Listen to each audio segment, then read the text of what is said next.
BBC Sounds. Music, radio, podcasts.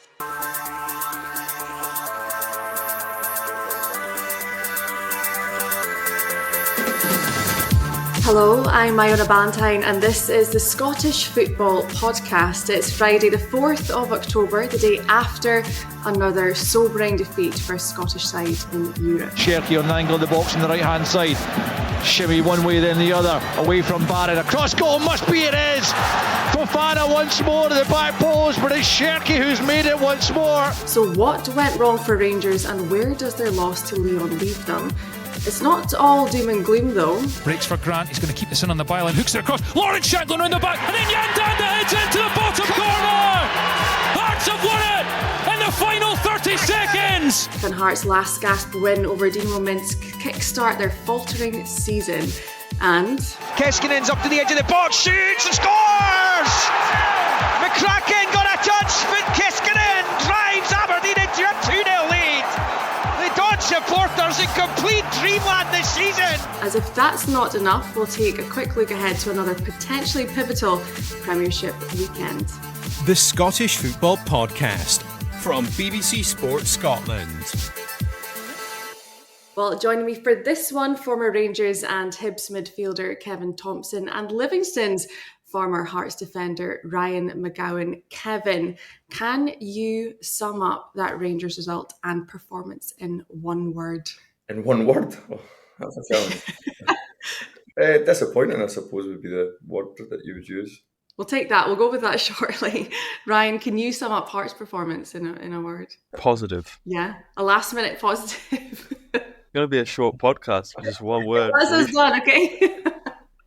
No, we'll get it shortly. But disappointment and positive, two very different words. We will talk about that shortly. There is lots to discuss with Kevin and Ryan, but before all of that, let's go through the latest Scottish football headlines. Well, Rangers lost 4-1 to Lyon at Ibrox in their second Europa League match of the season.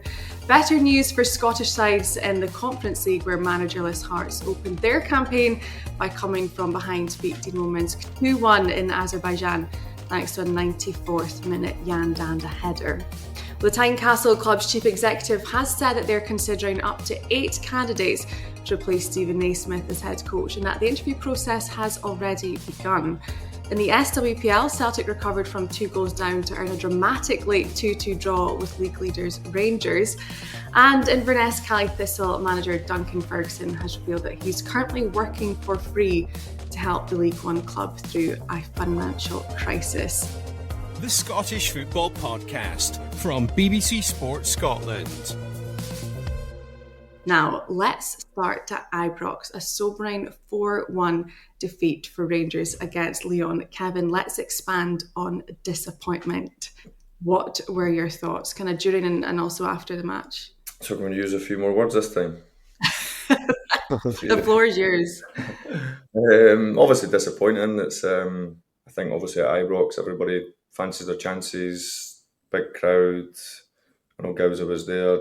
It can be electric. The fans get behind you, but to get off to a poor start, and I suppose in the end end up quite convincing for Lyon. It just, even though you're playing against real good opposition, unfortunately it's not the way when you play for Rangers. People still expect you to win. They expect you to be really competitive. So off to an average start, let's say, domestically, I think Europe was one that the fans were going to hold on to, and obviously off the back of a brilliant result against Malmo, it just makes obviously last night that wee bit more disappointing. Can you pinpoint where it went wrong last night? You just played against great opposition, to be honest. It's I looked at them domestically beforehand. They've not got off to the best start, but it sometimes just shows you the gulf. And I think the hard part for Rangers and Celtic when they play in Europe is predominantly domestically. They spend all the time with the ball, they poke and prod. It can be wave after wave after wave, and then when you play against these top teams in Europe, they expose you and you make mistakes, you switch off. It's just levels, unfortunately. And even though fans won't want to hear that, they'll expect the basics to be done. Ball watching and getting caught out of position and clever players exposing you. But that's what football is, really. That's what these type of teams, that's what these players do to other people domestically. So when you come up against these teams in Europe, you need to be resilient, you need to be robust, you need to take the chances when they come.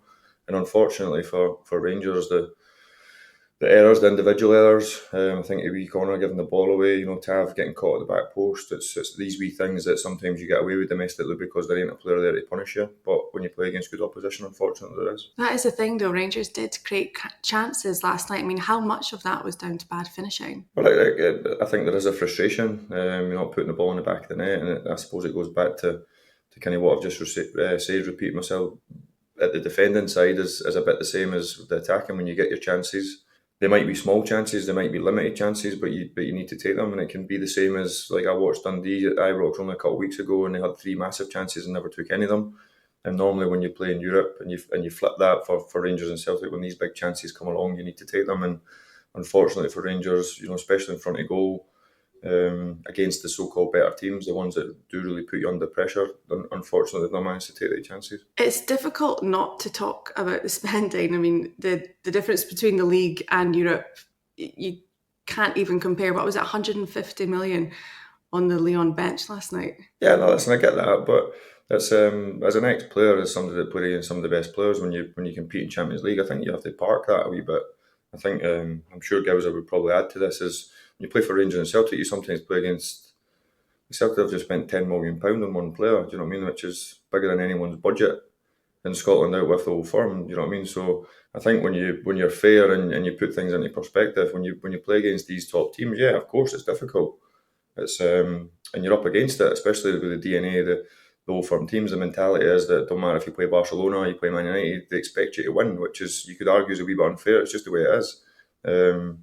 I don't think you can start feeling sorry for yourself that they've got internationals on the bench or players that they've bought for 20-30 million. It's just the way it is. You have to compete. You have to park all the excuses, and if you come up short, then you need to take it on the chin, unfortunately. I was going to say, I think the rest of the league gets annoyed. Their fans get annoyed when the Old Firm bring up the budget thing, because that's what the sort of rest of the league face every single week when playing against Celtic and Rangers. So I think there's a lot of fans sitting at home that don't mind Celtic and Rangers taking a little bit of a pasting in Europe. They're probably quite happy seeing that. Well, yeah, I think they're just saying that's what, when I was at St Johnstone or Dundee United, that's what we had to put up with. Like what Kevin said, that they're bringing in players that are on, what they get a week, we don't get a year. So there is a big difference in terms of that. So I'm sure as much as Celtic and Rangers fans weren't happy during the week, I think most of the league's fans are quietly sitting in their living rooms enjoying them getting a bit of a taste of their own medicine. Yeah, I can see that in your face just now, Ryan. And Kev struggling to find out answers here. But I mean, Kevin, just going back to what we were saying there, where do you think the blame lies last night? I just think individual performances, unfortunately. Listen, Rangers are not going to win in Europe as such, as in like right to the finals, but they're more than capable of getting there. So it's when you do come unstuck, you come up against a good opposition, and you have to eat a wee bit humble pie. It can be difficult. The aftermath's always difficult. The on the night is difficult, but I think when you reflect, it's a battle that's probably a step too far for Rangers at this precise moment in time. And if you don't perform and everybody's not at 110%, then unfortunately when you play against top opposition, domestically you can huff and puff. By all accounts, they started really well against the Highbees. The second half come under a lot of scrutiny. They played obviously in Malmo on the Thursday night, so you understand the travelling. I've been there, it's difficult. People think all motivation levels will always be there, but you're human.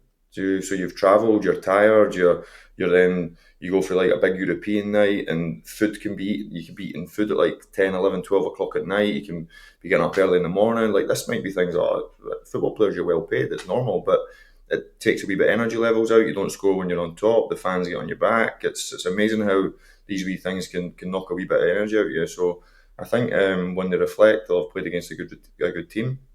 The thing what I do know for any Rangers player is if you don't bounce back quickly, and if you feel sorry for yourself, you're going to be in trouble. So I'm sure the manager, the staff will be around the players. The players will have had disappointments before. It's now how do they react off the back of that? Well, they do need to bounce back quickly because some really big and tough games coming up. And even just looking at this week for Scottish teams in Europe, let's take Hearts out of the equation because we're coming to that shortly. But come on. Just 2 seconds, right? We'll get there. Celtic result on Tuesday 2, and then Rangers last night. What does that tell us about Scottish teams in Europe and competing at this level. Listen, we're obviously here. We're proud of all our Scottish teams, aren't we? I'm always a supporter of any Scottish team that gets involved in Europe, apart from the Jambos, Gowser. No, I was waiting for you to say You see, that. that was Apart from the Jambos. You'd have been delighted last night.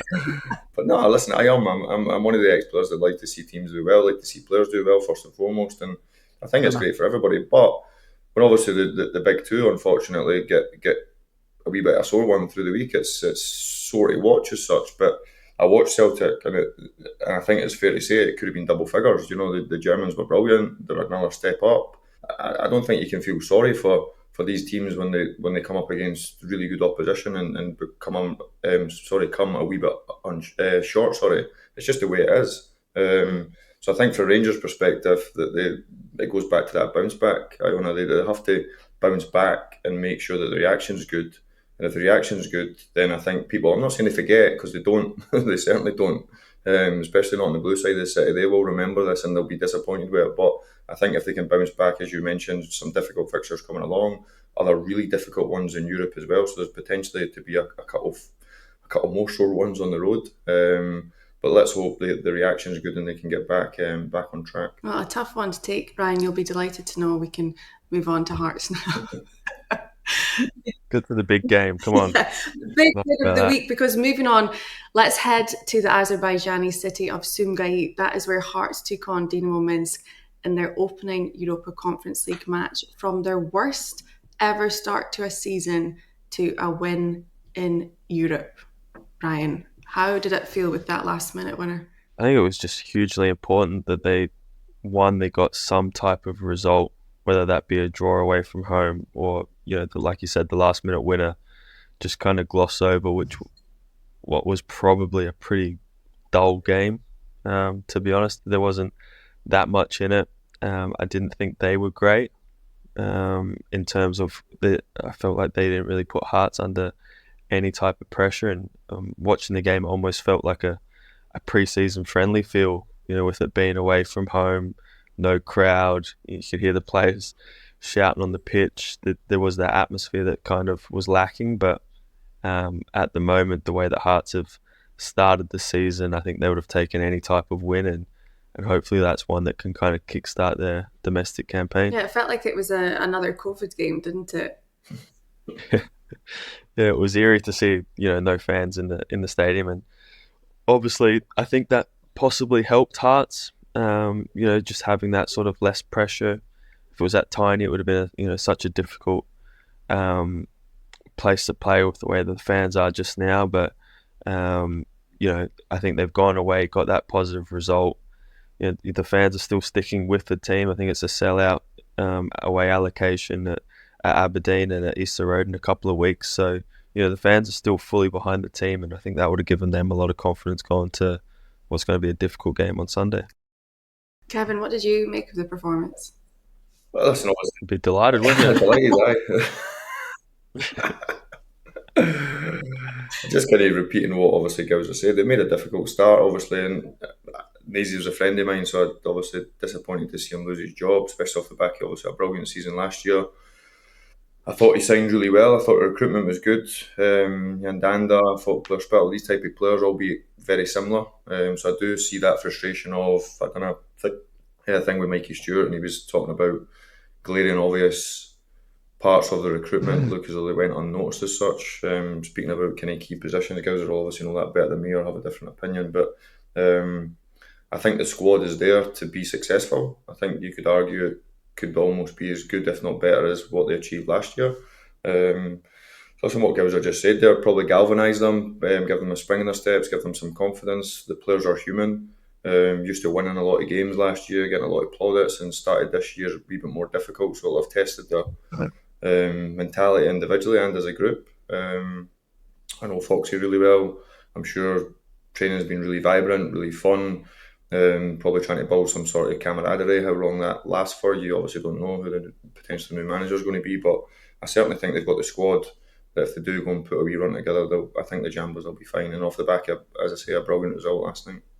It's quite interesting seeing on Saturday, what was it, a last-minute equaliser, and last night a last-minute winner. What does this tell us about the team, Ryan? I think it just shows you the mentality of them. I think footballers, for any team, fans are so quick to label that they don't care, or they down tools and they don't seem to do this or that. I've never been in a dressing room that players have gone out and not cared or not wanted to perform. We've reached the level that we've reached because we have a strong desire and a passion to play football for any club.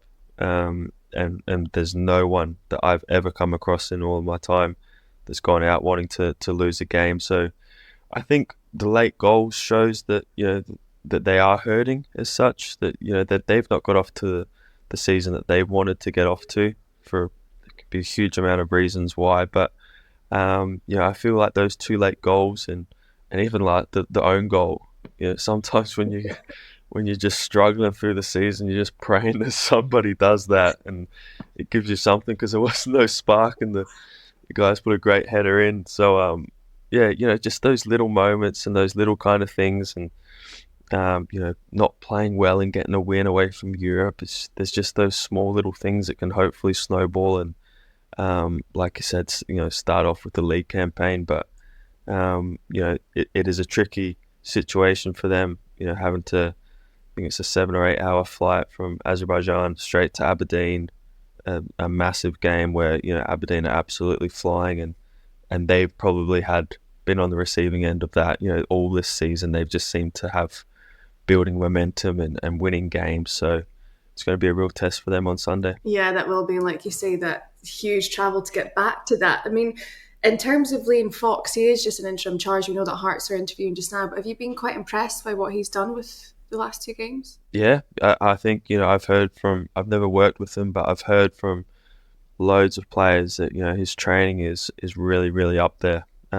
He's put the effort in. He's already kind of had that taste of being a manager. So Hearts are very lucky that they have somebody like that in the wings that, in this difficult time can come in and, take over that team and have that respect. And I think managers get respect from the training sessions that they put on for the players. And, I felt like the team last night did look a little bit different from under Naismith. Now, whether that just be a fresh face and a different training set, different pair of eyes, players are quite simple. A new training session or a new training drill can get everyone excited. So it could be something as simple as that have just got the boys going a little bit. But like I said, I feel like he's done a really, really good job in terms of just kind of settling the ship a little bit.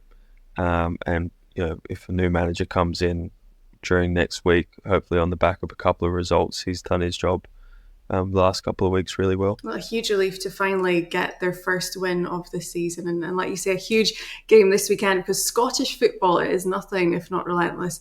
And as the dust begins to settle on what's been an intense week of European action for the 3 clubs involved, we turn our attention to the weekend's fixtures. Now, on Saturday, Kilmarnock travel to Dundee, Hibernian host Motherwell, and St Mirren take on Dundee United in Paisley. Ryan, out of that lot, who needs the 3 points the most? I think that's a hard question. They all would.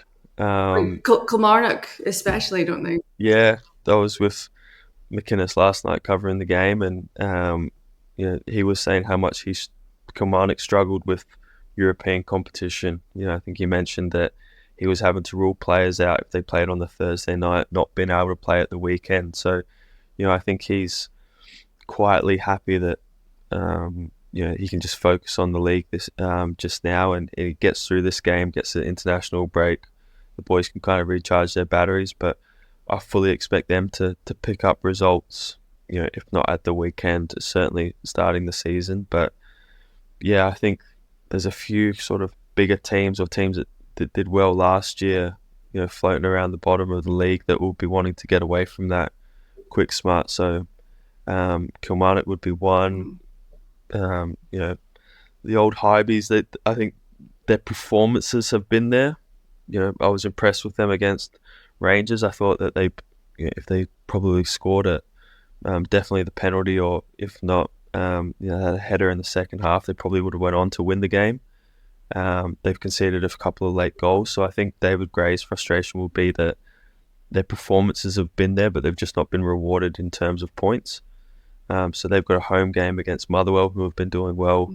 this year, so I think that would be a big boost for them if they can get a home win at Easter Road. But I would expect Hibs to win at home, but I think if anyone's desperate for the points, Kilmarnock winning away to Dundee would probably be the one that I wouldn't be surprised if that happened. Well, we've got a few games on Sunday too. I mean, Celtic travel to take on Ross County. Kevin, how hard is it to bounce back, especially after a result like the one against Dortmund? So I think it's hard to bounce back, but I don't think Celtic will find it difficult to bounce back, to be honest. I think they'll continue to do what they do domestically. I think they're streets ahead of everybody at the moment, and the strength and depth they've got in squad. I'm not saying there won't be tricky challenges along the road, and there will be teams that become resilient and hard to beat and play for a set play and get a bit of luck and get a lead and kind of frustrate Celtic. But I just think they've got too much, to be honest, in attacking areas, and backed up with people like Callum, etc., that have been through the course so many times and know what it takes to go over the winning line. So I think when they do have any sticky sort, I'm sure the group will galvanise together and go over the line. I think I see that in them. So no, I don't see it being too tricky for Celtic, to be honest. I think they'll. I think unfortunately for the rest, they could steamroll quite a few this year. I think there could be 5s and 6s, which will be depending on when it comes for the individual teams. It could be one of the free hit ones, or it could be one that could unfortunately put a manager to the sword or whatever, and kind of be the nail in the coffin if they're already on a bad run and they get hit for 6 or 7. But I think they'll get over the line pretty easy, to be honest. We did just touch on the Hearts and Aberdeen game. I mean, Aberdeen will be really looking to keep their 100% record in the league, won't they, Ryan? Yeah, but Hearts are back now. That's them on the road to recovery. Never mind their defeats. Surprised he's not got the spuff on this morning. Hey, you're only as good as your last game. So no, I do think they'll take a lot of confidence from it, but there's part of me that doesn't fancy them at all at the weekend. I'm not sure that it's obviously been shown this season that they're not consistent enough. The travel will be the big one. How they can, I don't know the ins and outs. Have they, stayed over there and had this morning to recover and do things properly before getting on the flight? Did they just think, get out of there as quickly as possible and get back to Scotland and fly during the night? I'm not exactly sure of the timetable or what they decided to do, and they can make massive differences for a player. And at the end of the day, I think at this level, it's mainly clubs as financial. What was the best time or the cheapest flight to get out of? I don't know the ins and outs, so I don't know how they've travelled and how they've recovered. But you're facing an Aberdeen team that are on the biggest wave that they've had in a number of years. Everything they touch seems to be a positive thing for them, and they have to keep doing that. And it's it is good to see, because the last couple of seasons they haven't been performing well, but they always take a good travelling away support. So it's good to see Pittodrie will be full. Obviously, Hearts fans, it's a full allocation. It's a really good advert for Scottish football, seeing those two clubs bring in those types of fans. And I just hope that Hearts can sort of match Aberdeen's intensity, because I know that Aberdeen will be feeling, if they can to go on and win that game, I think it will be almost 19, 20 points, the gap between who they probably think would be their biggest rivals for third. So that would be a huge stepping stone. I honestly think if Aberdeen win, they can kind of rule out, depending on how other results go, it's so hard to pull back a 17, 18 point gap from the rest of the league. So already in the season, so early on in, I think that they would almost have that sort of third place, unless they have a complete nightmare. They'd almost have that third place wrapped up, I think. And such a huge change from last season as well. And on Sunday night, Rangers St Johnstone. I mean, Ryan, what have you made of Simo Valakari coming into the club? I think everything he said in the press has been positive. I think he's a bit more vibrant, a bit younger than Craig. I think the sort of fans are given a bit more of a positive feel in terms of what he's saying off the pitch. They obviously went for, I think it was Scott. Well, they spoke to Scott Brown, and they spoke to the lawn manager, and they've decided to go along this route. And he seems to be delighted to to be at St Johnstone. It's a wonderful club to be at. The people that have behind the scenes and the fan base. It's a real community club and one that needs somebody to kind of get them going, because the last couple of years has been a struggle, and this year will be a struggle with just the way that the league is in terms of the money and stuff like that. So they need someone to come in and sort of hit the ground running and really give the fans something to hold on to. So I think that will all be put on hold until after Sunday.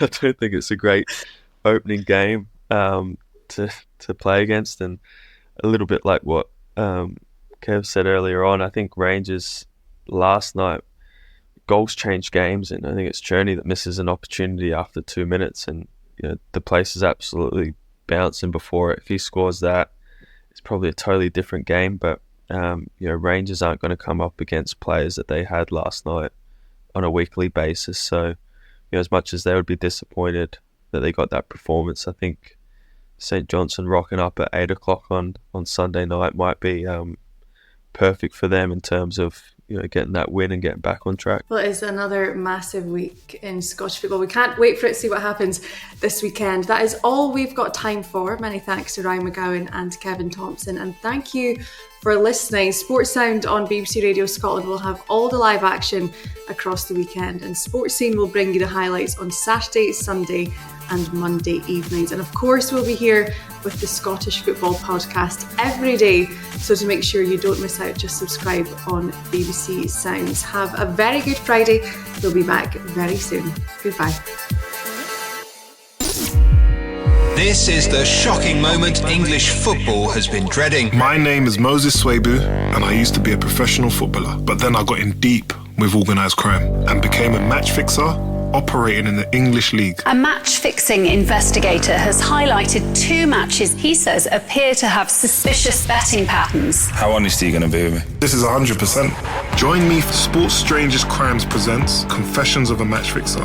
Listen on BBC Sounds.